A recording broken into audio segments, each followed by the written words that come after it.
Hi, everyone. Welcome back to the Social Hotelier podcast with me, Sam-Erik.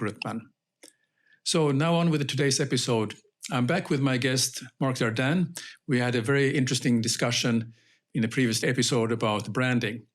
But today we're going to talk something about a little bit about how it was to start in our career. So welcome back, Marc, and thanks for joining us today.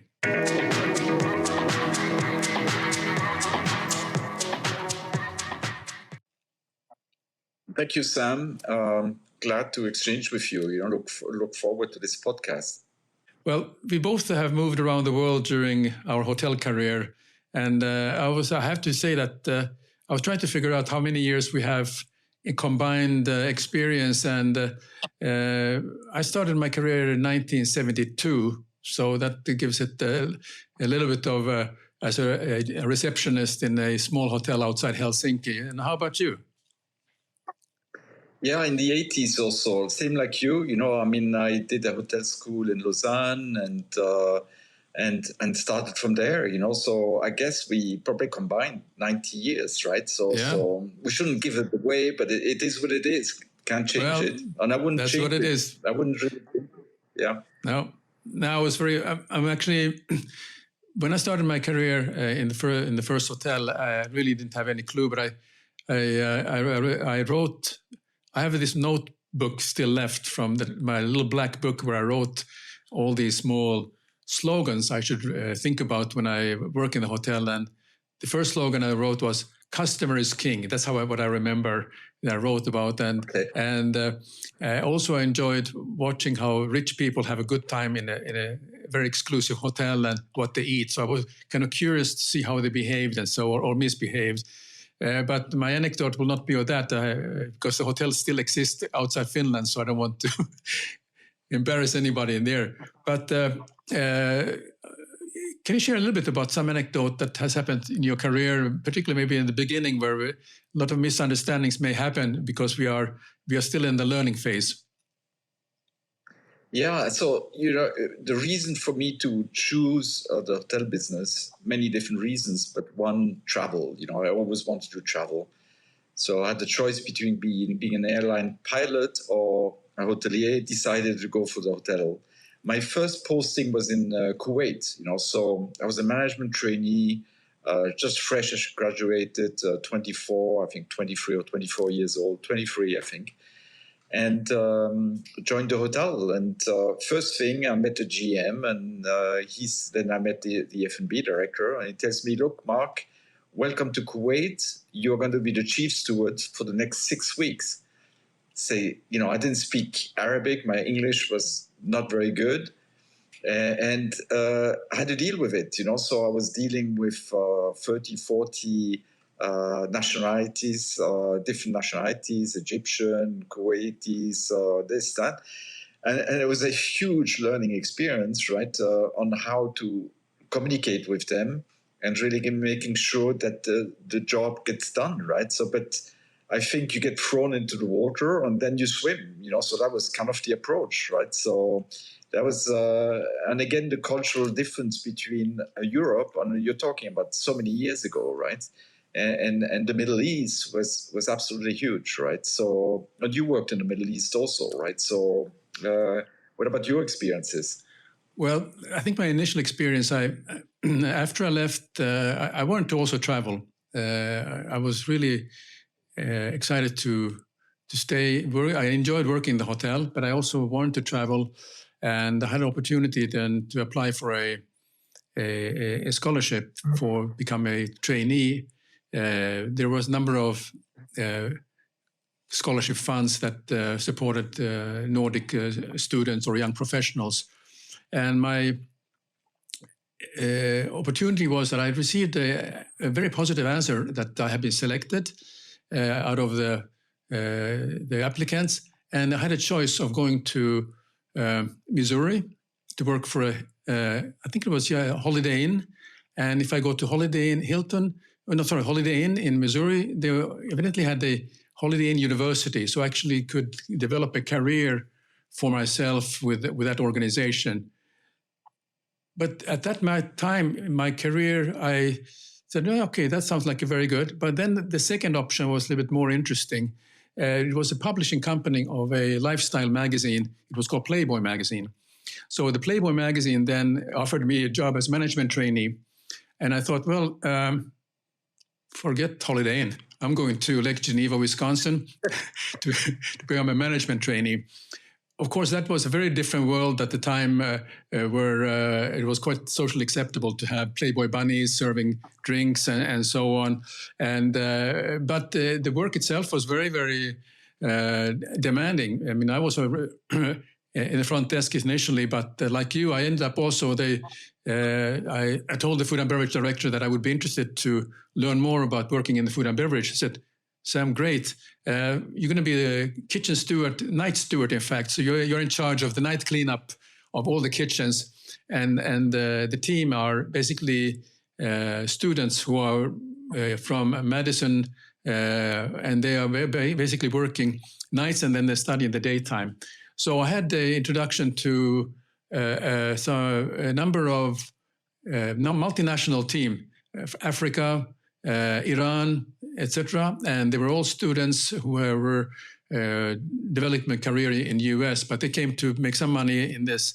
And I really learned how about communication was a humbling experience for me to understand that somebody who is all day studying in the university and they drive all the way just to work for those 4 or 5 hours to clean up a kitchen. It was a humbling experience to me to see these very highly intelligent, intellectual people that we were like one team, and we have to make sure that the kitchen is clean by the time the breakfast cook is coming in. So yeah, I learned quite a bit about that. Yeah.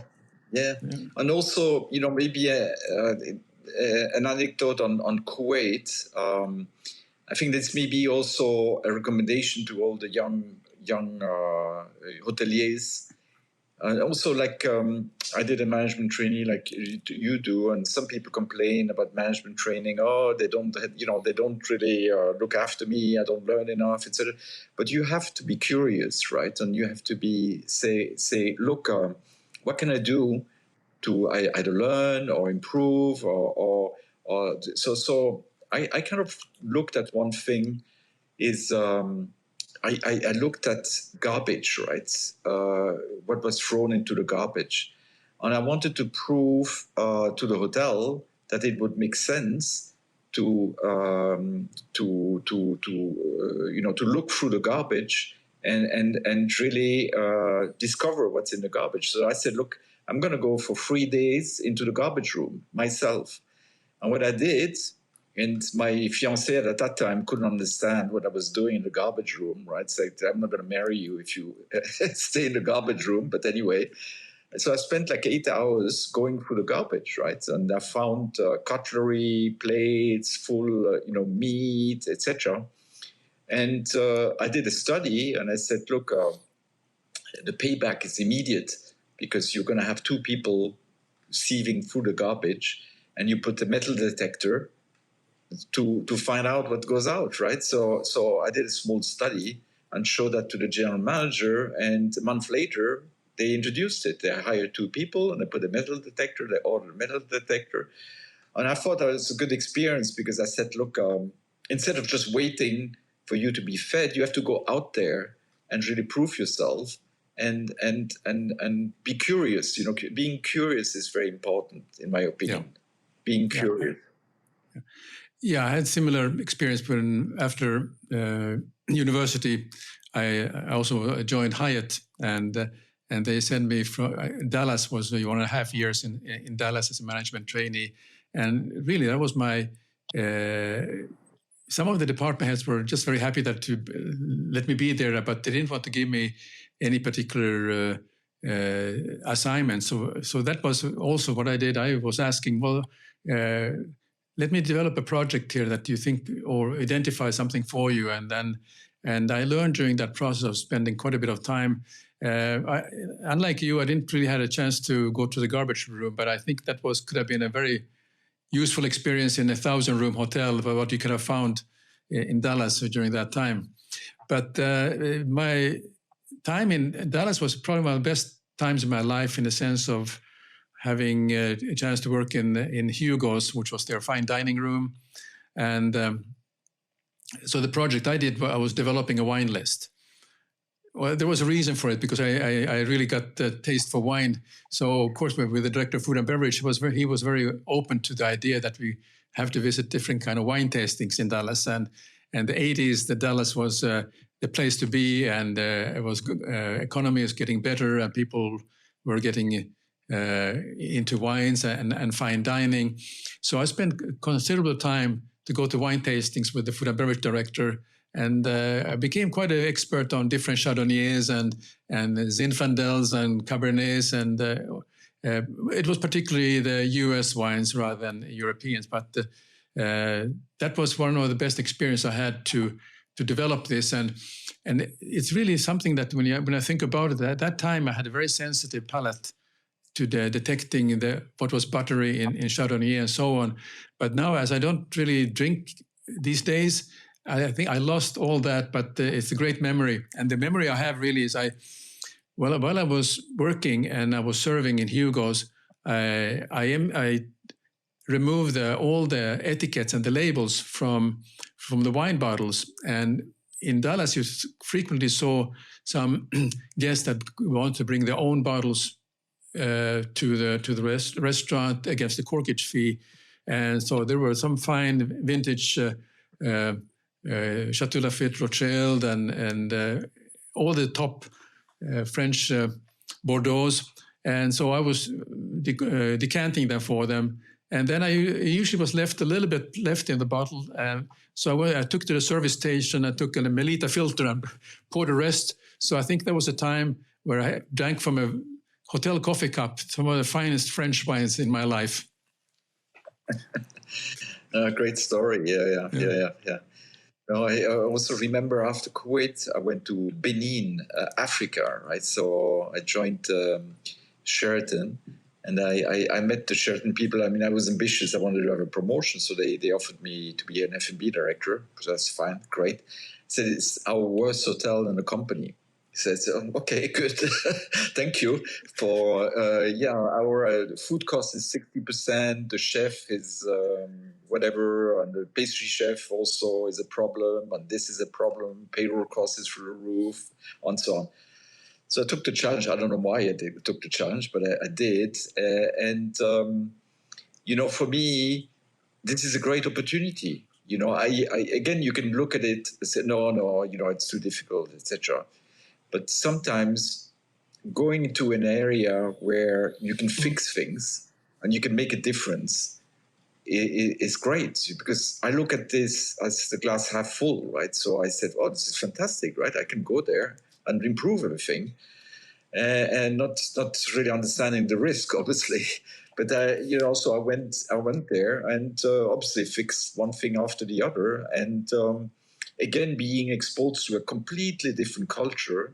Benin being that was the old Dahomey in Africa, West Africa, was a great learning experience, because I started learning about the African culture, right? So, and really, people are saying, was it safe? I felt very safe, and I had incredible experiences there. I even got married in Benin. That was a great experience, obviously. But also dealing with Africans was a different thing. It was a socialist government. So whenever you had somebody who did a mistake, you had to give him the opportunity to explain what happened. In French, it was called demande d'explication. So, for example, you catch somebody stealing the chicken, say, John, it's not Johnny this time, it's John. John, why did you stole a chicken? And they had to write back to you what happened, right? So sometimes I got 5 pages of explanations of what happened to the chicken. And sometimes the story was so good, I let them go. I said, God, this was incredible. That's a great story. Okay, but don't do it again, right? Don't eat chicken again. It was so funny. And the other one, I'm jumping to another story, but it's another good one also, is rainmakers. And you had that in Bali also, I think, We when we had outside functions, we always used to hire not a rainmaker. He would stop the rain, right? So, and we never knew exactly if it happens or doesn't happen, etc.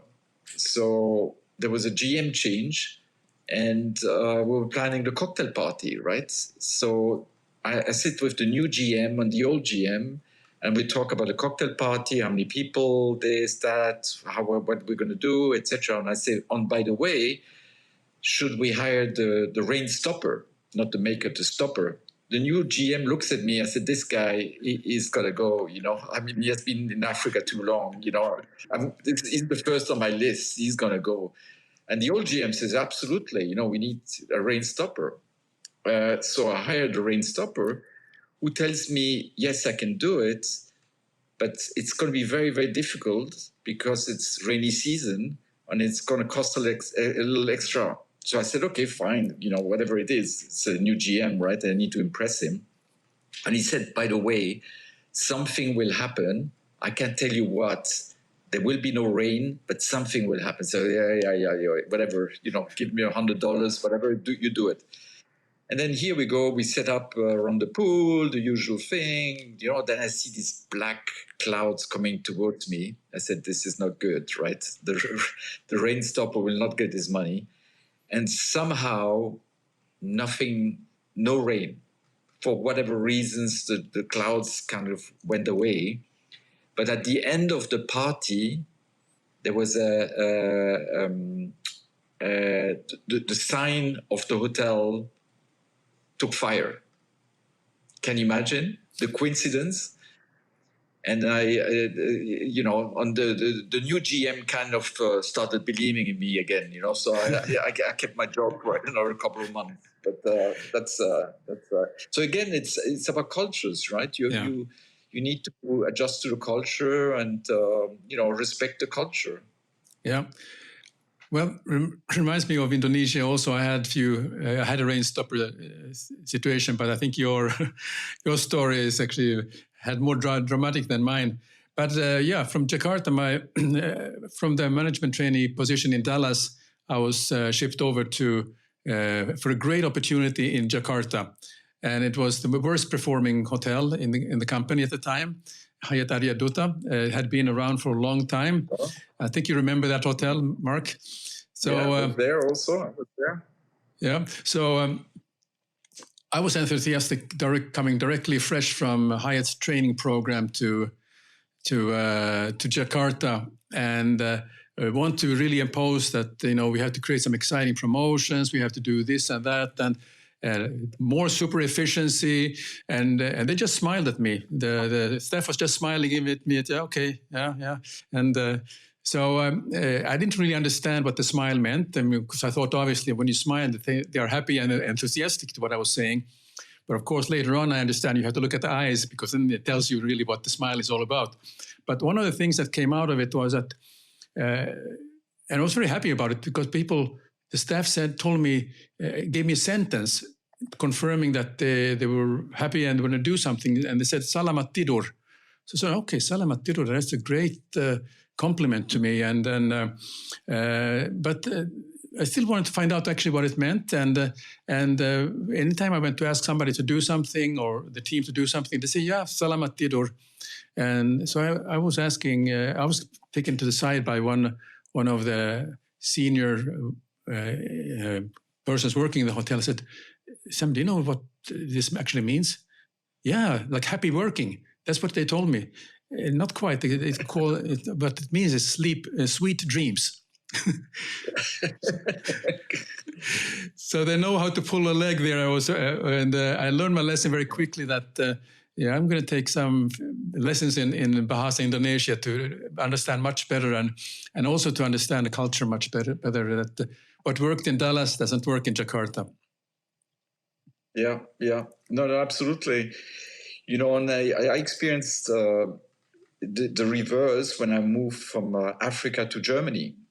So I go to Essen, 2 years in Essen, And it was a very different experience, because obviously in Africa you show, you train, etc., and at the end you do it yourself, right, kind of thing. At that time, in Germany, I had to really adjust, and I still remember the general manager, the GM, who said, "Look, after 1 year, I said, look, I'm going to promote you, but you're the worst manager because you work so hard. You're here all the time. So on. And I think you have, you have talent, etc. But you have to really change your style, right? You have to work with people now. You have to engage with them, and you have to trust also your team, develop a strong team, and trust your team, etc. Because I brought the same working style that I had in Africa. I brought it to Germany, and in Germany it didn't really work that well, because I was trying to be there all the time, and looking over everybody's shoulders, etc. And after 1 year, I said, I better adjust my style because it's not very effective. On the second year, I was then much more effective. But again, it's being able to shift gears, when you go somewhere else. And one experience, you learn the second, the third, and then it becomes kind of a natural afterwards, that you kind of absorb the culture and understand, respect, etc. And then you really adjust to the different demands. What were some of the learnings that you got from when you moved from one country to another? Were you able to get somebody who would be sort of as your mentor, or were you on your own try to figure out what is the best way to work there and to understand the people? Yeah, I think mentorship is always great. I remember in my career, I'm sure in your career, you have a couple of mentors that helped you along the way. When I look back, it was all self-learning in a sense. It kind of became easier later on in the careers. After certain posts, and because after Germany, I went to Bali, and I guess that's where we actually met. Yeah. In Bali, and that was another complete shift, right? So where I learned the values of family, of community, etc. And I still remember we had the front office manager. We had a big incentive group checking in, and he went to say, Marc, I have to go. I said, what do you mean you have to go? We have like 200 people checking in. You can't go. He said, no, I have to go to my village because we have this. And I learned, wow, community is so important to the Balinese, and suddenly it became much more important to me also to say, I know I want to have a career, I want to make, whatever, I want to be successful, etc. But you're not going to be successful if you don't have a family, if you don't have kids, you don't have friends, etc. So it's really relooking at your priorities. Yeah. And so to answer your question, for me, it was mostly learning myself and developing these skills over the years, right? I don't think you can teach these skills. You can obviously mentor and say, look, in this situation, maybe if you work with somebody in this situation, it would have been maybe better to do this and this and this. Or did you really think this was the right thing to do, etc. But basically, it was a lot of self-learning from my side. Yeah, well, likewise for me. I think it was also for the first Jakarta posting, I was very fortunate to have somebody who was holding my hand and giving some very good tips here. But I also somehow I developed sort of that very sensitive. I started to observe people in a different way, not by staring at them, but also just to try to understand what the body language, their eyes, and the tone of voice, what it meant, even though I sometimes didn't understand the language, but just to be kind of very sensitive to that. But also, the years I was in Thailand, on the Phuket Island, I became also understanding how community and family is so important there. And it was really appreciated that to join if there was a family member who there's a funeral. And same was in Bangkok, in fact, also, that if somebody was passing, that you pay respect to the family of the employee by joining the funeral rites, or for them it was more important that you joined the funeral than joining somebody's wedding, because it was, at the end of the day, it was paying that respect to the family, and that went a long way. So I was very glad that I understood that lesson about it is not about me, about work. It's also about the other people who are there, and also what they feel, and particularly what the family members think about me, and as their maybe child's boss and so on. Yeah, no, absolutely, and and then it's there's certain rules that go everywhere. It doesn't matter if you are in China or Germany or Switzerland. Respect somebody, or don't do the right thing even if people don't look, specifically when they don't look right. Do the right thing and have the right values, etc. That works everywhere. Sure. And you try to understand, etc. So there's basics that work everywhere. Yeah. And in my opinion, in any culture at all, then there's obviously some differences between the cultures, but overall, if you follow those guidelines, you'll be good everywhere. Yeah. And you learn everywhere. You learn something, in my opinion. Sure. So let's talk a little bit what's happening in our industry at the moment. Things have moved on, several generation shifts since we both started, and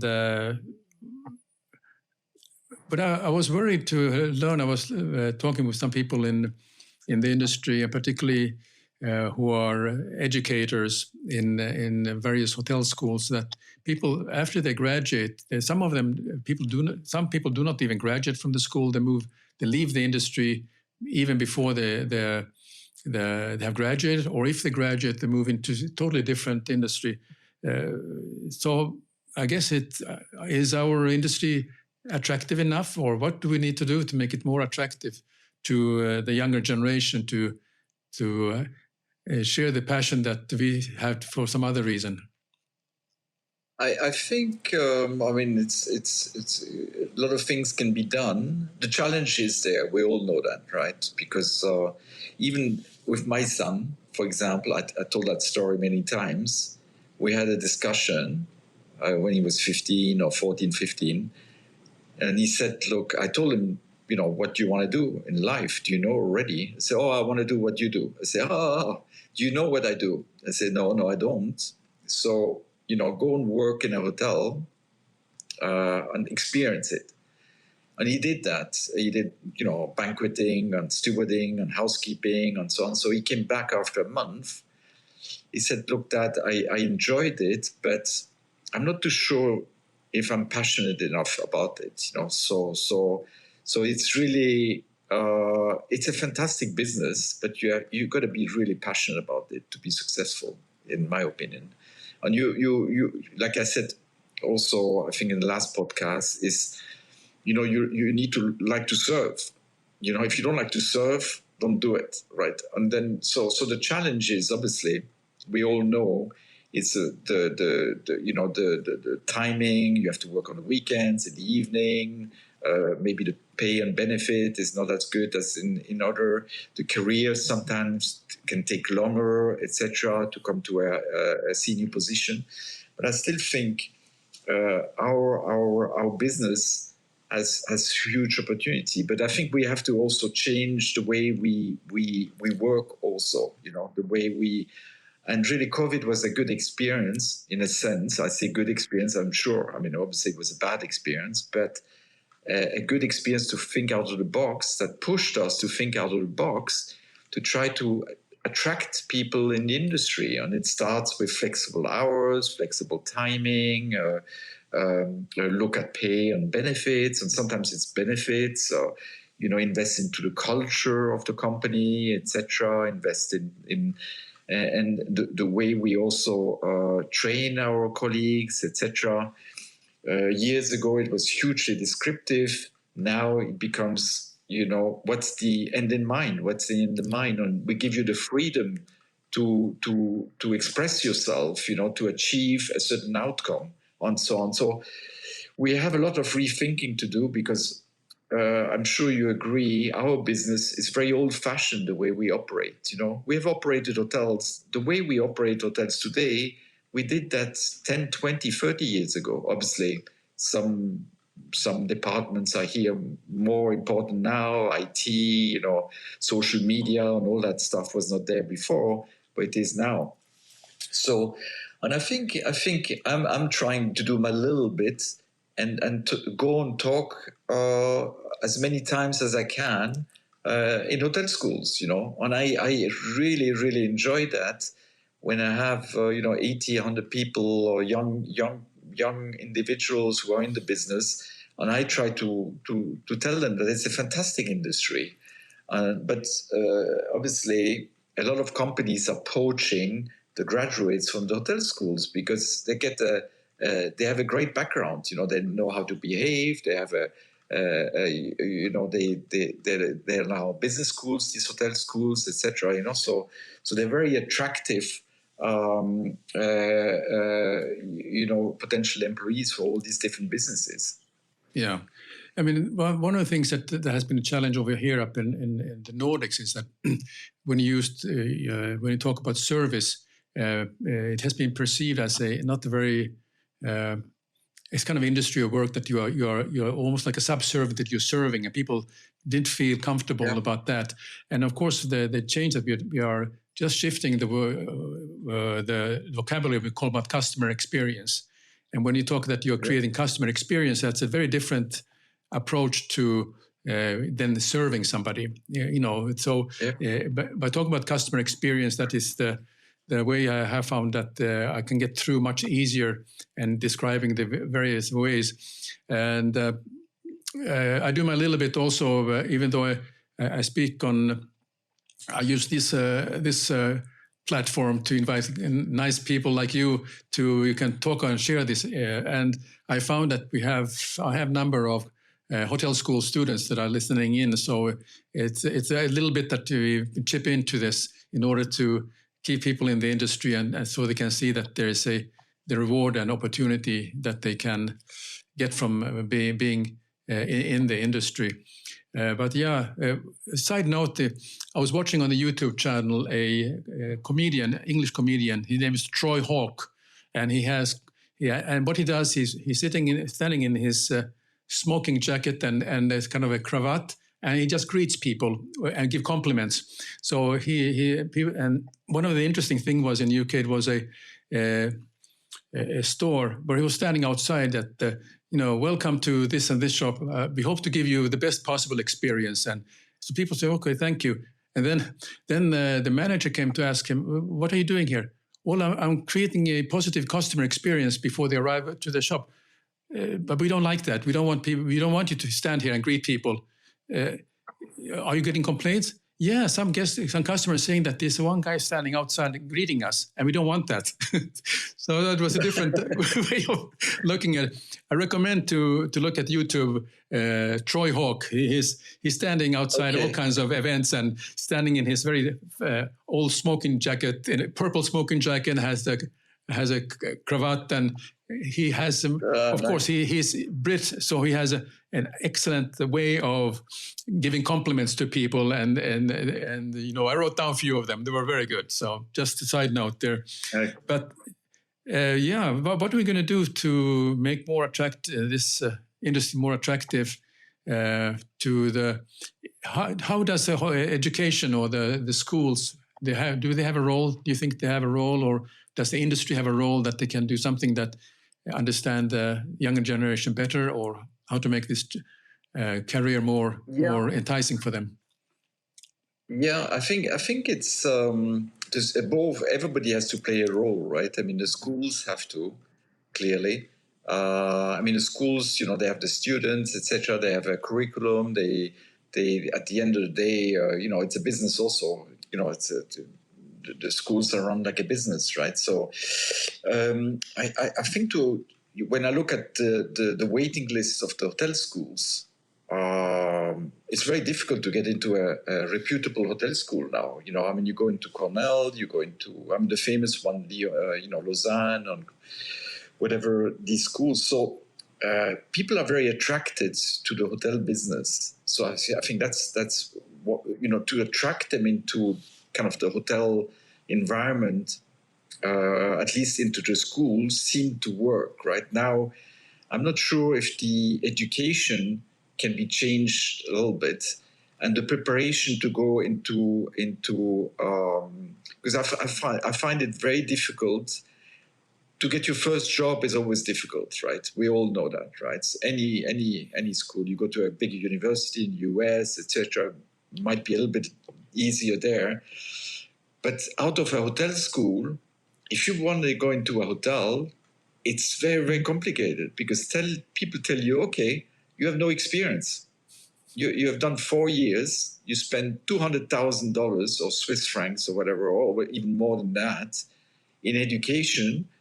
And then you get offered a job as assistant chief steward in a hotel where you make, nothing much, right? And you work 18 hours, you work on the weekends, etc. So I think that gap, it's clear on, like me, you cannot move straight from a school and become a manager because you are not going to be respected because you don't know the business, right? So it's very, very, that's why I thought, and you did the same thing, I thought the management training is not a bad thing because at least you get the experience throughout the hotel. But again, it's a big investment. I remember, I think I was making 500 US a month at that time. It's like many years ago. Yeah. And I didn't really care about the money. I wanted to have the education, right? But then on some students take loans to pay for the education, and then they say, okay, I can go to a private bank, wealth management, great, or I can go tech, or I can start my own business. Yeah. And what I've noticed also, the young generation is much more inclined to start their own business. I went to Lausanne to do a speech for MBA students, and it was great. We had a great presentation, Then afterwards we had a little cocktail, and I went around the room, and all of them said, I have this great idea. I want to do this little coffee shop, or I want to have this, I want to compete against Starbucks and do this, and I want to do that. And so when I grew up, I don't know about you, my only thing was to do a career. I'm going to work for a good hotel, Four Seasons, Ritz-Carlton, Hilton at that time was a great company, Hyatt, I want to go to Asia to learn things. But I never thought I'm going to open a coffee shop, right? No. Never came to my mind. I'm not going to look at something else. But nowadays, my two kids are basically in startups, and they would love to do something on their own, and they are eventually going to do something on their own, right? But things have really changed in my mind. Yeah, I mean, I noticed that also, but also that I think where hotel companies could do a better job is to outline a path for somebody who comes into the industry. That, I didn't know how long I'm going to stay in one place to another.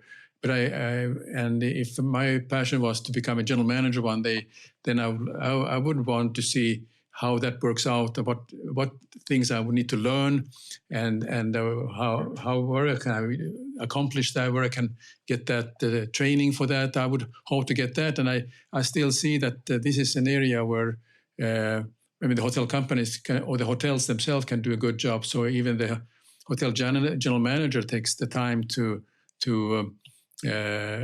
work with a new graduate, that not put them in a pedestal to other people, but to give them an opportunity, open their eyes to what are the opportunities, and also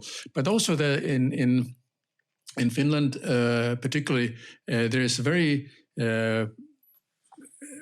a balance of a work and a life balance is very important here.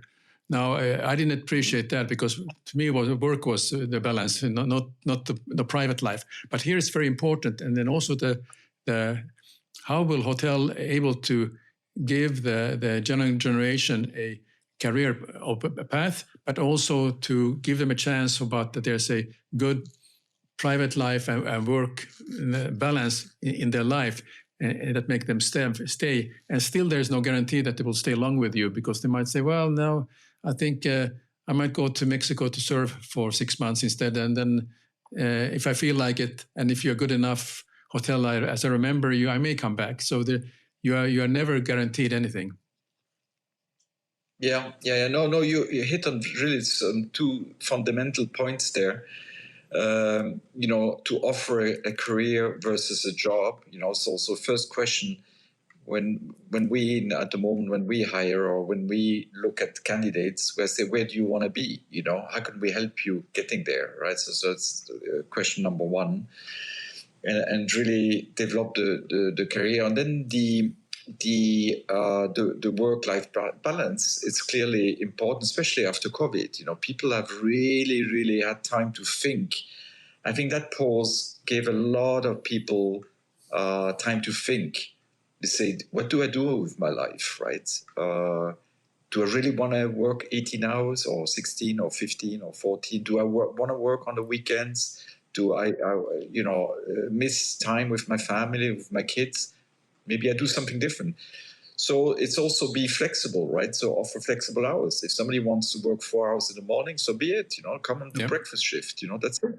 You don't have to work 8 hours, 9 hours. Come in the evening. Somebody likes night shift because he does something during the day. He likes to do something during the day. Yeah, fine. Come and do some night shift. So we have to really think ourselves kind of out of the box on how do we do things. But talent, it's a huge issue. I mean, in Saudi Arabia, we're opening 300,000 hotel rooms by 2030. So who's gonna work in those places, right? And we all know, I mean, there's 36 million Saudis in Saudi, but how will we able to attract talents into these hotels, right? Yeah. When you think you need 1,000 GMs, you need 8,000 ExCom members, so many chefs. These are numbers that are unbelievable. That's just Saudi, but in the world, it's the biggest challenge that we're facing today. Yeah, absolutely. Yeah, so I think these are some thoughts from us in today's podcast about where we see the challenges and opportunities for in the industry. So, Marc, I just want to thank you again for joining this podcast. It has been a great. It's been great to exchange ideas and a few anecdotes here along the way, and then for all the viewers and all the listeners, please put any comments that you have. If you agree or don't agree, any comments are appreciated, because it will give me also as opportunity to sharpen this discussion. And this episode will also be seen in certain platforms, which are where business hotel industry is looking at it. So, but Marc, thanks very much again, and look forward to talking to you more about some other topics of the industry. Yeah, no, thank you, Sam. Always a pleasure, and I'm always ready to join any podcast that you have. Real pleasure catching up.